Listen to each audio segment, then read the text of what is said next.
आज का जो टॉपिक है वो हद से ज्यादा इंपॉर्टेंट है। इसको मैं टॉपिक ना बोलकर इसको अगर मैं जिंदगी बोल दूं ना मैट्रिसेस और डिटरमिनेंट चैप्टर के लिए, तो कुछ गलत नहीं होगा। और ये कुछ और नहीं है, ये क्या आपके पास टॉपिक का नाम है, आपके पास मल्टीप्लीकेशन ऑफ मैट्रिसेस, ठीक है ना। मल्टीप्लीकेशन आपके पास मैट्रिक्स का आप यहाँ पे सीखने वाले हो। बहुत बहुत बहुत ही ज्यादा इंपॉर्टेंट। अगर ये नहीं आया तो आगे आपको कुछ भी आएगा उसकी मैं गारंटी नहीं दे सकता, और समझ ही नहीं आएगा उसकी तो गारंटी है। समझ में आ रही है बात? कुछ भी समझ नहीं आएगा आगे। तो ये जो टॉपिक है वो जीवन है, इसको बेहतरीन तरीके से समझने की कोशिश करेंगे हम लोग, ठीक है। आइए थोड़ा सा और बेहतरीन तरीके से समझाने की कोशिश करूंगा।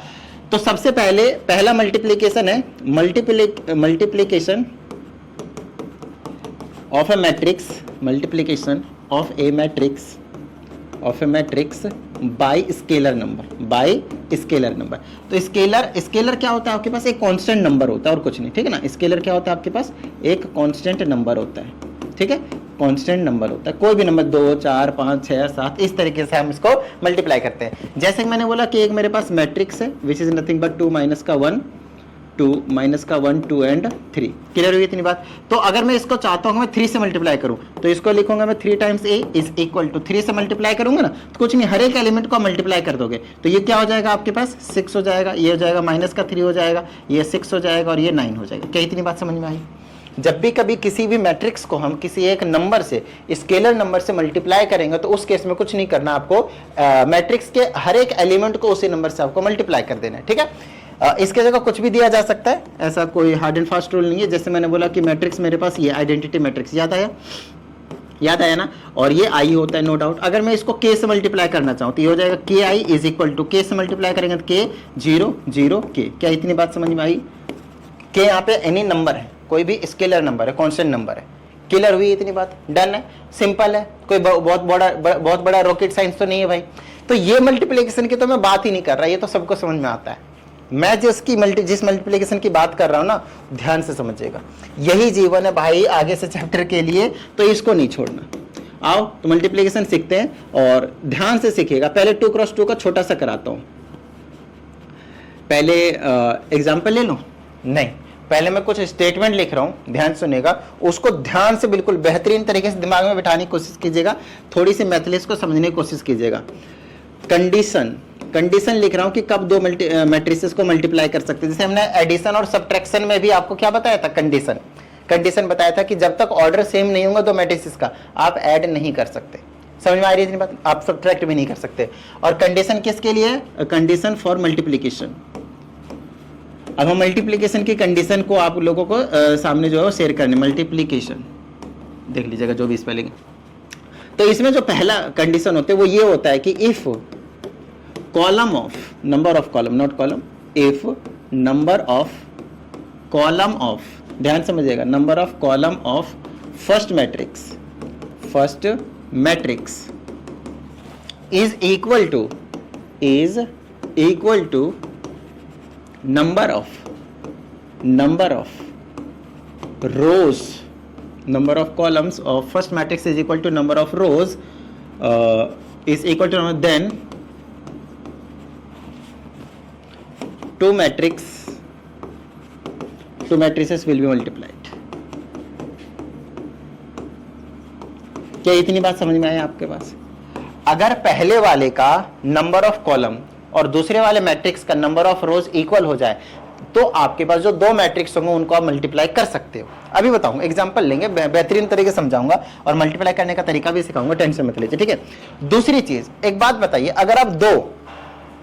अगर आप दो मैट्रिक्स को मल्टीप्लाई करते हैं तो मल्टीप्लाई होने के बाद आपको एक सिंगल मैट्रिक्स मिलेगा। जैसे आप ऐड करते थे दो मैट्रिक्स को तो आपको एक सिंगल मैट्रिक्स मिलता था, आप सब्ट्रैक्ट करते थे दो मैट्रिक्स को तो आपको एक सिंगल मैट्रिक्स मिलता था। उस तरीके से जब आप दो मैट्रिक्स को मल्टीप्लाई करेंगे तब भी आपको एक सिंगल मैट्रिक्स मिलेगा। इसमें कोई डाउट वाली बात नहीं है, ठीक है। अब ध्यान सुनिएगा, तो जो दो मैट्रिक्स को मल्टीप्लाई करके एक जो सिंगल मैट्रिक्स मिला है उसका ऑर्डर क्या होगा वो बताने जा रहा हूं। तो अब आप यहां पे लिखेंगे आफ्टर मल्टीप्लीकेशन ऑफ टू, यहां पे टू मैट्रिसेस की बात कर रहे हैं, ठीक है ना। After multiplication resultant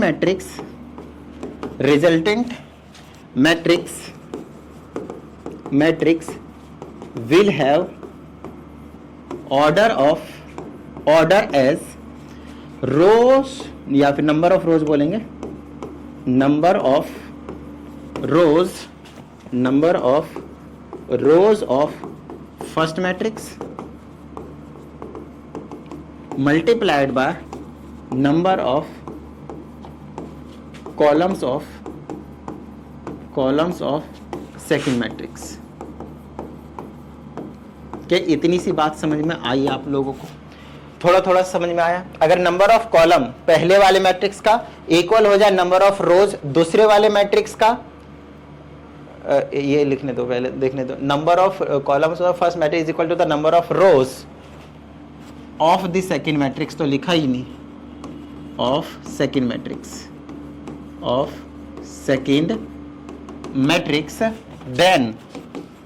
then two matrices will be multiply. ठीक है, पहले वाले मैट्रिक्स का कॉलम और दूसरे वाले मैट्रिक्स का रो अगर इक्वल है तो मल्टीप्लाई हो सकते हैं, और मल्टीप्लाई होने के बाद जो एक नया मैट्रिक्स मुझे मिलेगा, रिजल्टेंट मैट्रिक्स मिलेगा, उसका ऑर्डर क्या होगा? पहले वाले का रो और दूसरे वाले का कॉलम, उल्टा बेसिकली। ठीक है, अब इसको एग्जांपल से समझते हैं और इन लाइनों के ऊपर अभी हम वापिस आएंगे। ठीक है ना, आपको बताऊंगा कि मैंने क्या समझाया और किस तरीके से इसको आपको दिमाग में बिठाना है। देखो एग्जाम्पल लेते हैं। सबसे पहले बताना, अभी मैं दो मैट्रिक्स लिख रहा हूं एग्जांपल के लिए, आपको बताना है कि ये दोनों आपस में मल्टीप्लाई हो सकते हैं या नहीं। पहले इतनी ही सिर्फ और सिर्फ इतना ही से चीज जो है आप लोग मुझे बताओगे।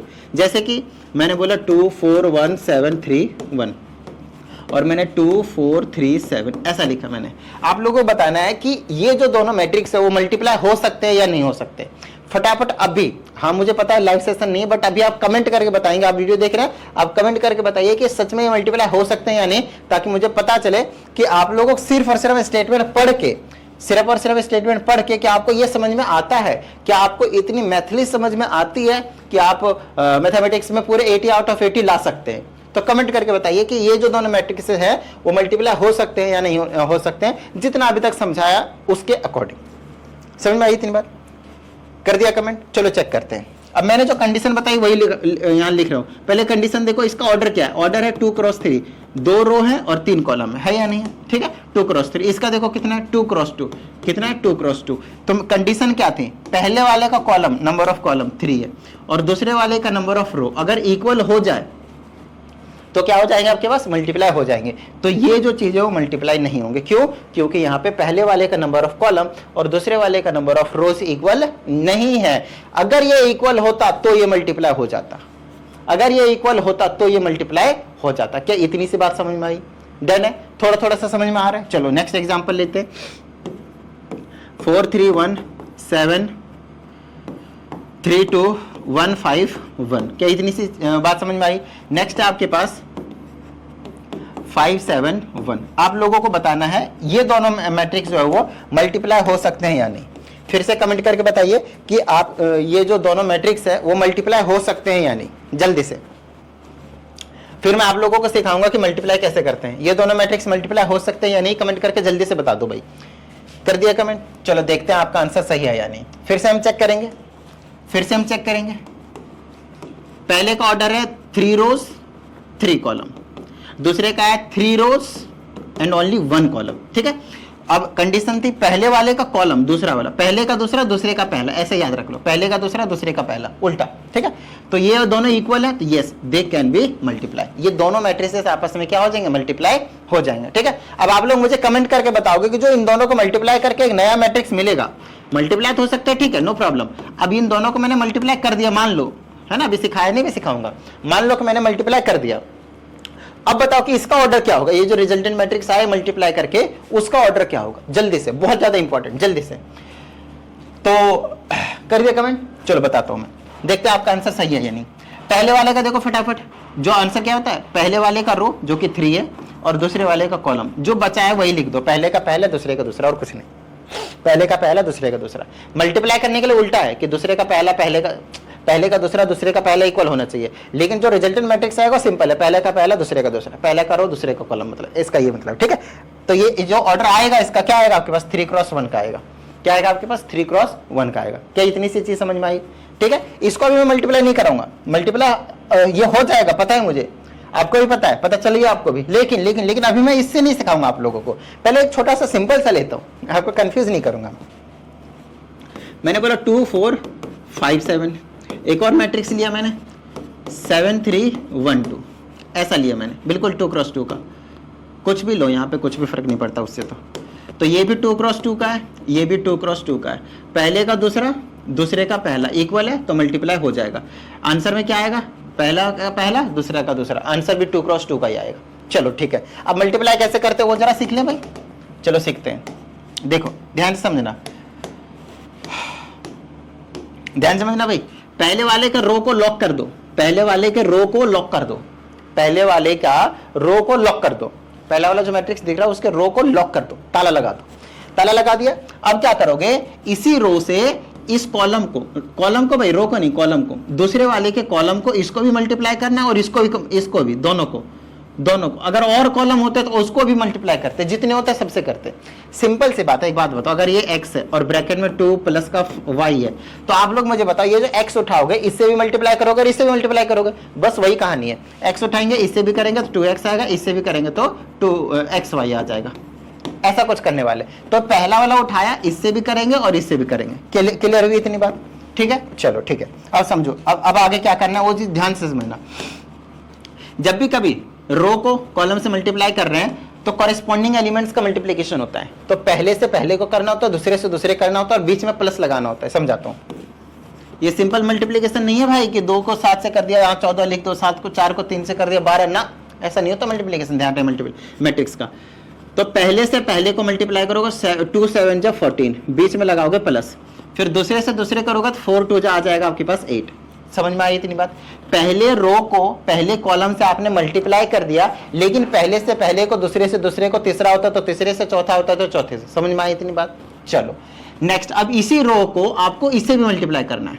तो पहले से पहले को करोगे 2 3 जा 6 और दूसरे से दूसरे करोगे तो 4 2 जा 8 और बीच में प्लस। लेकिन ध्यान रहे, क्योंकि हमने रो को लॉक किया था तो आंसर रो वाइज लिखा जाएगा, आंसर रो वाइज लिखा जाएगा। पहले कॉलम से मल्टीप्लाई करके एक एलिमेंट मिलेगा, फिर दूसरे कॉलम से मल्टीप्लाई करके एक एलिमेंट मिलेगा। क्लियर हुई इतनी बात? और वो रो वाइज लिखा जाएगा, ऐसे नीचे मत लिख देना, रो वाइज। क्लियर हुई इतनी बात? क्योंकि हमने रो को फिक्स किया हुआ है।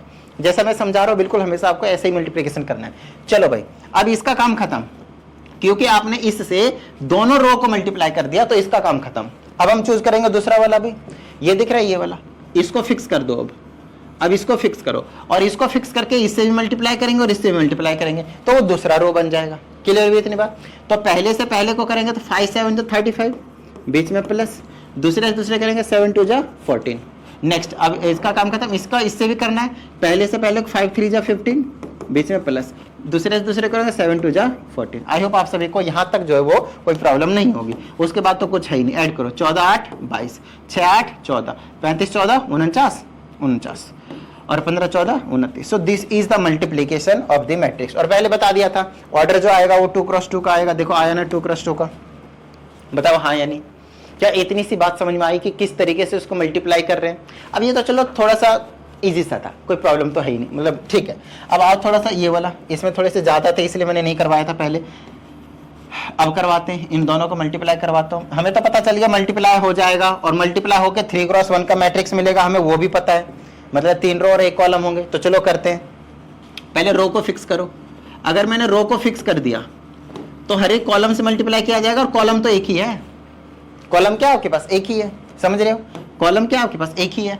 तो पहले से पहले करेंगे 4 5 20, बीच में प्लस, दूसरे दूसरे करेंगे 7 या 21, बीच में प्लस, तीसरे तीसरे करेंगे 1 1 जा 1। क्लियर हुई इतनी बात? अरे रो को हमने फिक्स किया तो रो वाइज लिखा जाएगा, लेकिन और तो कॉलम है ही नहीं कि मल्टीप्लाई करके आगे लिखो, तो ये एक एलिमेंट बना। अब दूसरे का काम शुरू, क्योंकि आगे कॉलम नहीं है ना कि और से मल्टीप्लाई किया जाए। पहले से पहले 7 5 35, बीच में प्लस, दूसरे दूसरे 7 या 21, प्लस में 2 1 जा 2। इसका भी काम खत्म। इसे इसको भी करो। 1 5 जा 5, प्लस में 5 7 जा 35, प्लस 1 1 जा 1। अब बस इसको प्लस माइनस करो। 20 21 और 1 42। नेक्स्ट 35 और 2 37, 1 38 और 20 58, 35 5 40 और 1 41। बताओ भाई, समझ में आई इतनी बात? आपने पहले बता दिया ये 3 क्रॉस 1 का ऑर्डर आएगा, बताया था या नहीं बताया था? तो हम ऑर्डर पहले ही बता सकते हैं। मल्टीप्लाई हो सकता है या नहीं हो सकता वो हम पहले ही पता कर सकते हैं। मल्टीप्लाई होने के बाद जो मैट्रिक्स हमें मिलेगा उसका ऑर्डर क्या होगा वो भी हमें पहले से पता होगा। समझ में आई इतनी सी बात?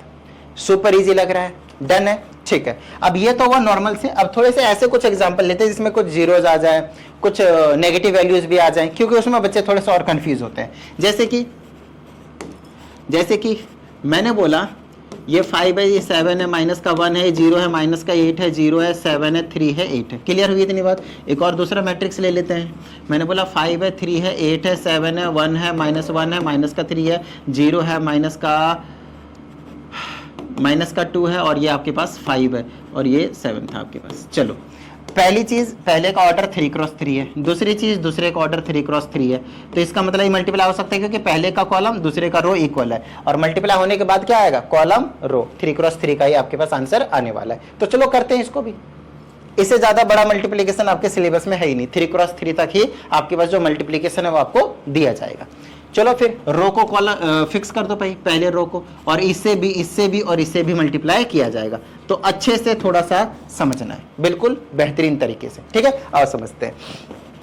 कॉलम को पहले से रो से कॉलम को करो। पहले से पहले को तो 25, दूसरे से दूसरे करेंगे तो प्लस का 49, तीसरे से तीसरे करेंगे तो है ना 0 आ जाएगा, प्लस का 0, माइनस का 0 भी लिख सकते हैं, कोई प्रॉब्लम वाली बात नहीं, ठीक है यहाँ तक। चलो नेक्स्ट, पहले से कॉलम का डन। अब दूसरे कॉलम का करेंगे तो रो वाइज आगे जाएंगे क्योंकि हमने रो को फिक्स करा है। पहले से पहले को माइनस का 15 साइन के साथ लेना, इसे इसको करेंगे तो प्लस का 7, इसे इसको करेंगे तो प्लस का 2 आएगा, है ना, माइनस माइनस कट जाएगा मल्टीप्लाई करते टाइम। अब इसी से इसको भी करते हैं, अब इसको भी करो, इसका हो गया। अब तीसरे को भी करो, इसको, इस वाले को, पहले से इसको 8 × 40, फिर दूसरे करेंगे तो माइनस का 7, प्लस माइनस माइनस हो जाता है, बीच में प्लस ही रहता है, लेकिन यहाँ पे क्या, ये माइनस का 7 तो प्लस माइनस -7, इसे इसको करेंगे तो माइनस का 5 आ जाएगा। आई होप आप सभी को यहाँ तक कोई प्रॉब्लम नहीं होगी। पहले रो का काम खत्म, क्योंकि इस रो का हमने मल्टीप्लिकेशन हर एक कॉलम से कर दिया, ठीक है। अब इस वाले का काम शुरू जी, पहले करेंगे 0 आ जाएगा, फिर दूसरे करेंगे माइनस का 56 आ जाएगा, तीसरे करेंगे तो आपके पास 0 आ जाएगा। नेक्स्ट, इसे इसको करेंगे, पहले से पहले करेंगे 0 आ जाएगा, दूसरे करेंगे माइनस का 8 आ जाएगा, तीसरे से तीसरे करेंगे तो फिर से आपके पास 0 आ जाएगा, प्लस माइनस 0 में कोई दिक्कत नहीं। तीसरे से करो भाई, 0 से 0 करेंगे 0 आ जाएगा, दूसरे करोगे तो -8 और -1 प्लस 8 आ जाएगा, ठीक है। और तीसरे करेंगे तो प्लस का 0 आ जाएगा। नेक्स्ट, इसका भी काम खत्म। नेक्स्ट, अब इस वाले रो को लॉक करेंगे और हर एक कॉलम से करेंगे और रो वाइज लिखेंगे। 7 5 से 35 लिखेंगे, ठीक है। दूसरे करेंगे प्लस का 21 आ जाएगा, और प्लस में 8 0 जा 0। नेक्स्ट, इसे इसको भी करेंगे तो माइनस का 21 आ जाएगा, दूसरे करेंगे तो प्लस का 3 आ जाएगा, तीसरे करेंगे तो माइनस का 16 आ जाएगा। क्लियर हुई इतनी बात। चलो भाई, माइनस का 16 हुआ, माइनस का 16, इसे इसको भी करो, 8 7 56 56 आ गया, और 8 कह रहा हूँ -3 आ गया, 8 5 जा आपके पास 40 आ गया। क्या इतनी सी बात समझ में आई। अब इनको सॉल्व कर लो भाई, इसमें बचा ही क्या, कुछ नहीं। तो 25 और 49 कितना हो गया आपके पास, 74 लिखो। यहाँ कितना बचा, 7 2 9, माइनस का 6, यहाँ कितना बचा, 40 में 12 जाएगा, 28 बचा, माइनस का 56 बचा, माइनस का 8 बचा, यहाँ पे 8 बचा, 32 और 21 36 56 हो गया, 56 आ गया भाई।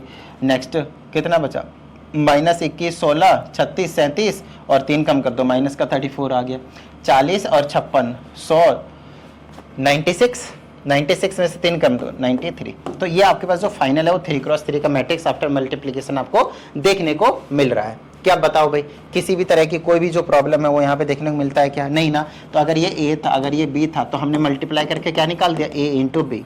क्या निकाल दिया, ए इंटू बी। आपको ये काम दो छोटा सा, आपको ये काम दो क्या छोटा सा, ध्यान से सुनेगा। आपको यही दोनों मैट्रिक्स लेने हैं और बी ए निकालना है, और आपको चेक करना है, मेरी बात ध्यान सुनिएगा, आपको चेक करना है कि क्या ए बी और बी ए दोनों का मल्टीप्लिकेशन सेम आता है या नहीं। ये मेरा आज आप लोगों के लिए होमवर्क हो गया, क्वेश्चन ऑफ द डे आप बोल सकते हैं। इसको आपको कमेंट करके बताना है कि आप लोगों को ये आया या फिर नहीं आया, कि ए बी और बी ए, भाई ए इंटू बी और बी इंटू ए जनरली तो सेम होते हैं जब नॉर्मल मैथमेटिकल ऑपरेशन की हम बात करते हैं। तो क्या मैट्रिसेस में भी इस रूल का जो पालन है वो किया जाता है। तो ये आप लोग कमेंट करके बताएंगे कि आप बी है, मतलब बी को पहले लिखना, ए को बाद में लिखना, ठीक है। फिर बताना मुझे कि क्या इसी के इक्वल आया या फिर नहीं आया। आई होप आप सभी को बेहतरीन तरीके से मल्टीप्लिकेशन जो है वो समझ में आ गया होगा, ठीक है। प्रैक्टिस कीजिएगा बहुत सारे क्वेश्चनों की। मिलते हैं कल के सेशन में। जय हिंद।